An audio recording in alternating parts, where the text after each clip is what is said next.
Hi friends, కథామృత లహరికి సుస్వాగతం.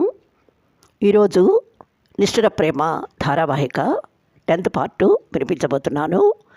దయచేసి skip చేయకుండా కథ మొత్తం విని లైక్ కొట్టి కామెంట్ పెట్టి సబ్స్క్రైబ్ చేసుకోండి ప్లీజ్. ఇక కథలోకి వెళ్ళిపోదాం.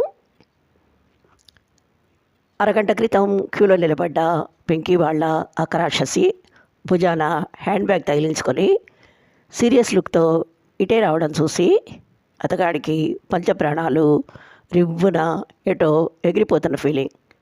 మై గాడ్, ఈ మహాతల్లి డబ్బు తిరిగి ఇచ్చేయడానికే వస్తున్నట్లుంది. అసలు నేను ఇక్కడ ఉన్నానని ఎలా తెలిసింది? అయినా సరిగ్గా తను వచ్చే టైంకే నిన్నటి సీను మళ్ళీ రిపీట్ కావడం ఏంటి? నా గ్రహచారం కాకపోతే. చాంతాడంత క్యూలోంచి బయటపడడానికి కనీసం గంటైనా పడుతుందనుకుంటే అప్పుడే వచ్చేసిందేంటి? ఇక నా కథ పూర్తిగా అడ్డం తిరిగినట్లే. ఇప్పుడు ఈ కాళికాదేవిని కన్విన్స్ చేయడం ఎలా అన్న ఆలోచనే దడ పుట్టించింది. కానీ అతి ప్రయత్నం మీద గుండె రాయి చేసుకుని ఏమైతే అది అవుతుందని మెంటల్గా ప్రిపేర్ అయిపోయి దగ్గరికి రాగానే హాయ్ అంటూ పలకరింపుగా నవ్వాడు. ఆమె మొహం చిట్లించి చూడగానే చుట్టాలా పలకరిస్తున్నారు అంటే నేనెవరో ఆల్రెడీ మీకు తెలిసిపోయిందన్నమాట. నేను మీ పరామర్శల కోసం రాలేదు. రాత్రి ఊళ్ళో ఉండి లేనని అబద్ధం ఎందుకు చెప్పారో తెలుసుకొని మీ డబ్బు మీకు తిరిగి ఇచ్చేయాలని వచ్చాను. ఈరోజు మీరు ఇక్కడ కనిపించకపోతే నేనే రేపు మీ ఇంటికి వచ్చేదాన్ని. నాకు ఆ శ్రమ తప్పించినందుకు థ్యాంక్స్. మొక్కు తీర్చుకునేందుకు గుడికొచ్చానే తప్ప ఇక్కడ మీరు ప్రత్యక్షమవుతారని నేను అస్సలు ఎక్స్పెక్ట్ చేయలేదు. పోలే రాత్రి మీరు ఇచ్చిన డబ్బు మా అమ్మ ఈ బ్యాగ్లో ఉంచడం మంచిదైంది. ఇక నేను ప్రశాంతంగా బతకొచ్చు అంటూనే హ్యాండ్ బ్యాగ్ ఓపెన్ చేసి ఇదిగో మా మీద జాలిపడి మీరు దానం చేయాలనుకున్న 50,000 తీసుకోండి.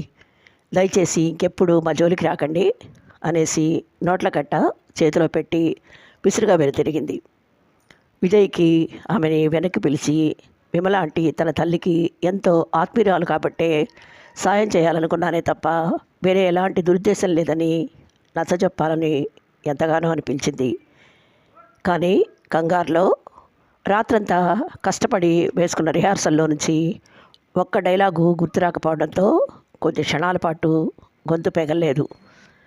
ఇంతలో ఆమె 10 అడుగులు వెనక్కి తిరిగొచ్చి చూడండి, మీ డబ్బు తిరిగి ఇచ్చేసానే కానీ స్నేహం విలువ తెలియనంత మూర్ఖురాల్ని కాదు. మీ అమ్మగారిని చూస్తే మా అమ్మ చాలా సంతోషిస్తుంది. ఆవిడ్ని ఓసారి మా ఇంటికి తప్పకుండా రమ్మని చెప్పండి. మీరు మాత్రం రాకండే నిర్మోహమాటంగా చెప్పి గిర్రున తిరిగి వెళ్ళిపోయింది. ఆ విసురికి బయట కొంగుకు తీటుగా ఊగుతున్న జలపాతం లాంటి నిడిపాటి జడని విజయ్ రెప్ప వాల్చకుండా చూస్తూ, ప్రియా డార్లింగ్, మీ అమ్మకి ఇచ్చిన డబ్బైతే తిప్పికొట్టేశావు, కానీ నీకు నేను ఇచ్చిన మనసును తిరిగి ఇవ్వడం మాత్రం నీ వల్ల కాని పని. ఒకవేళ ఇస్తే బదులుగా నీ మనసే వీలైనంత త్వరగా ఇచ్చేయి, హ్యాపీగా కళ్ళకద్దుకుని మరీ తీసేసుకుంటాను అంటూ ఓ మౌన సందేశాన్ని ఆగ మేఘాల మీద పంపేసి బదులు కోసం ఎదురు చూస్తున్నట్లు నిల్చున్న చోటు నుంచి అంగుళం కదలలేదు.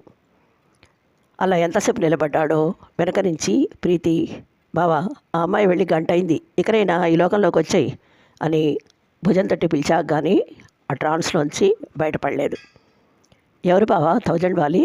నీ మీద ఎందుకంత కోపంగా ఉంది? అసలు ఆ డబ్బు నీకు ఎందుకు ఇచ్చినట్లు? అయినా నేనే కదా తన్ని నీకు చూపించింది, మరి ముందే తెలుసని చెప్పలేదే?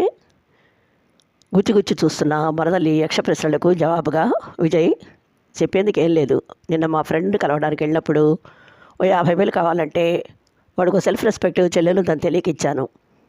అర్ధరాత్రి ఆ డెవిల్ కాల్ చేసి నాకు మా అన్నయ్య బయట వాళ్ళ దగ్గర అప్పు చేయడం ఇష్టం ఉండదు, తనకు అవసరమైన డబ్బు నేను ఇస్తాను, ఎవ్వరి సహాయం అక్కర్లేదు, మీరు ఎక్కడున్నారో చెప్తే ఇచ్చేస్తానంటే ఇక్కడికి రమ్మని చెప్పాను. వచ్చింది ఇచ్చింది, దట్స్ ఆల్ అనేసి ప్రీతి అనుమానం తీరనట్టు ఇంకేదో అడగబోతుంటే, చెప్పాను కదా నీకు అట్టే విసిగించక నోరు మూసుకుని వెళ్ళి నువ్వు ఫ్రెండ్స్ కారులో కూర్చోండి అంటూ మొహం తిప్పుకున్నాడు. మరి సెల్ఫీలు? సన్నగా నసిగిన ప్రీతి, ఇంకా వాటికి ఎక్కడ టైం ఉంది? నీ తిండి కార్యక్రమానికే గంట పట్టింది, దారిలో మళ్ళీ లంచ్కో 2 గంటలు. నువ్వు ఫుడ్తో పాటు నా టైంని మింగేస్తున్నావు. నా కోతల బోల్డని పనులున్నాయి, త్వరగా పద అని విసుక్కునేసరికి బిత్తరపోయి, ఇదేంటి తనే కదా ఆ అమ్మాయి వెళ్ళిపోయాక కూడా నిల్చున్న చోటు నుంచి కదలకుండా టైం వేస్ట్ చేసింది, ఇప్పుడు నా మీద చిరాకు పడ్డం ఎందుకో లోపలే కొనుక్కుంటూ కారెక్కింది. కొండ దిగి దగ్గరలో ఉన్న రెస్టారెంట్లో లంచ్ చేయగానే ఫంక్షన్ హాల్లో నైట్ అవుట్ చేసిన ప్రీతి గ్యాంగ్ నిద్రలోకి జారుకోవడంతో రిటర్న్ జర్నీ ఎలాంటి డిస్టర్బెన్స్ లేకుండా నాన్ స్టాప్గా సాగింది. వాళ్ళను ఇళ్ల దగ్గర డ్రాప్ చేసి 7 ఇల్లు చేరాడు. వసుంధర గబగబా కాఫీ కలిపి తెచ్చి పక్కనే కూర్చుని కొడుకు ఏం చెప్తాడోనని ఆసక్తిగా ఎదురుచూడసాగింది. విజయ్ తల్లి ఉత్సుకత గమనించి నీరసంగా పెదవి విరుస్తూ, సారీ మమ్మీ, నేను డిసప్పాయింట్ చేసినందుకు రియల్లీ వెరీ వెరీ సారీ. నువ్వు చెప్పినట్లే నీ ఫ్రెండ్కి హెల్ప్ చేద్దామని ఎంతో ట్రై చేశాను, కానీ ఆ రాక్షసి మీ దయాధర్మం మాకు అక్కర్లేదంటూ చెడామడా తిట్టి మరీ తిప్పికొట్టింది అని చెప్పగానే ఆమె తెల్లబోయి, ఏంటోరా నా పిచ్చి కానీ అది ఎందుకు తీసుకుంటుంది, చిన్నప్పటి నుంచి దానికి ఆత్మాభిమానం ఎక్కువ, పస్తులైనా ఉంటుంది తప్ప పరాయి సొమ్ముకు ఆశపడే రకం కాదు. కానీ విమల నువ్వెవరో తెలిసి మర్యాద లేకుండా మాట్లాడమే నాకు వింతగా ఉంది, బాధగా ఉంది. విజయ్ నవ్వి, ఓ మై గాడ్, నీకు అలా అర్థమైందా? అక్కడ ప్రాబ్లం ఆంటీ కాదమ్మా, ఆవిడ ముద్దులు కూతురు. అదే వెంకీ సుమ పుట్టకముందు ఆంటీ ఓ అమ్మాయిని పెంచుకుందని చెప్పావు కదా, ఆ ఇంట్లో తన మాటే శాసనం, ఎవ్వరూ ఆమె మాట జవదాటరు. ఆ పొగరు ప్రత్యక్షంగా చూశాక నాకు అర్థమైంది ఆ చిచ్చరపడుగు వెంకీతో సహా ఎందుకంత భయపడతారో. పైగా ఆవిడ గారికి టన్నుల కొద్దీ సెల్ఫ్ రెస్పెక్టు, ఒట్టి మొండికటం. కన్విన్స్ చేయడం నా వల్ల కాలేదు. ఆ వ్యవహారం మీద నువ్వే చూసుకో విసుగ్గా అన్నాడు. వసుంధర తేలిక ఊపిరి పీల్చుకొని, అవునా, అయితే మా స్నేహం గురించి తెలిసి తెలియక తన అలా అని ఉంటుందిలే. అయినా ఆడపిల్లకి ఆ మాత్రం ఆత్మాభిమానం లేకపోతే ఎలా? ఇంట్లో చిన్న పెద్ద తన్ను గురించే మాట్లాడుకుంటున్నారంటే అందరూ అమ్మాయిని ఎంతగా అభిమానిస్తున్నారో, తన మాటకి ఎంత విలువిస్తున్నారో అర్థమవుతుంది. కాబట్టి విమల పెద్ద కూతురు బాధ్యత తెలిసిన బుద్ధిమంతురాలన్నమాట. తను నువ్వే సరిగ్గా అర్థం చేసుకోలేదేమో. విజయ్ నవ్వుతూ తలూపి, అఫ్కోర్స్ నీ అనాలిసిస్ కరెక్టే కావచ్చు, బట్ ఐఆమ్ హెల్ప్లెస్ అంటూ భుజాలెగరేశాడు. అలా అనుకున్నానా, వాళ్ళ కష్టాలకు వాళ్ళని వదిలేసి నేను ఆస్ట్రేలియా వెళ్ళినా ప్రశాంతంగా ఉండలేను. మా ప్రయాణానికి ఇంకా 10 రోజులే టైం ఉంది. మీ అక్క డెలివరీ అయ్యాక 2 ఏళ్ళు నిండని బాబీని చంటి బిడ్డను చూసుకోవడం ఒక్కదాని వల్ల కాదు. 3 నెలలైనా నేను దానికి కాస్త సాయంగా ఉండక తప్పదు.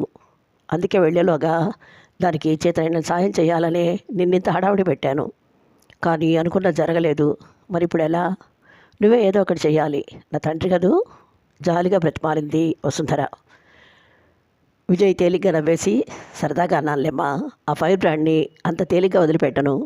నువ్వు డాడీ తిరిగి వచ్చే లోపల ఏదో రకంగా తను మేనేజ్ చేసి నీ ఫ్రెండ్ ఫ్యామిలీని సెటిల్ చేస్తాను కదా, నువ్వేం వరి అవ్వకు అన్నాడు. ఆ నవ్వులో లీలగా దోబూసులాడుతున్న చిలిపితనం వసుంధరకు కొత్తగా అనిపించి, అవును, నిన్ను అంతగా బెదరగొట్టిన ఆ పిల్ల అసలు పేరేంటో ఎలా ఉంటుందో చెప్పనేలేదు ఆసక్తిగా అడిగింది. వెంటనే విజయ్, పేరు ప్రియవద. వాళ్ళ బామ్మ అమ్మ షార్ట్ కట్లో ప్రియా అని పిలుస్తారు. చెల్లెలు సుమ ప్రేమగా ప్రియక్క అంటుంది. తమ్ముడు వెంకీ నాతో చాటుగా అక్కరాక్షసి అని చెప్పాడు. నాకు అదే బాగుందనిపించి ఫాలో అయ్యాను. ఇక తను ఎలా ఉంటుందో చెప్పనా? ఇంత పెద్ద జడ, చారడేసి కళ్ళు. ఇంకా చెప్పాలంటే చిన్నప్పటి ఫోటోలో హీరోయిన్ సావిత్రిలా, నిన్న లైవ్లో చూస్తే మాధురి దీక్షిత్లా అనిపించింది. నువ్వెప్పుడు ప్రీతికి చెప్తుంటావే ఆడపిల్లలు ఎలా ఉండాలో అని, అచ్చు అలాగే ఉత్సాహంగా చెప్పాడు. కొడుకు అంతర్యార్థమైన వసుంధర విజయ్కి అంతగా నచ్చిందంటే షీ ఈజ్ సంథింగ్ స్పెషలే. లోపలే ప్రియ రూపురేఖల్ని ఊహించుకుంటూ, చాలా నాన్న, ఇంకేం చెప్పక్కర్లేదు, నాకు బాగా అర్థమైంది అంటూ ముసిముసిగా నవ్వింది. కథ విన్నారు కదా. ఈ ఎపిసోడు ఇంతటితో ముగిస్తున్నాను. త్వరలో మరో ఎపిసోడ్తో మీ ముందుంటాను. అంతవరకు సెలవు. Thank you.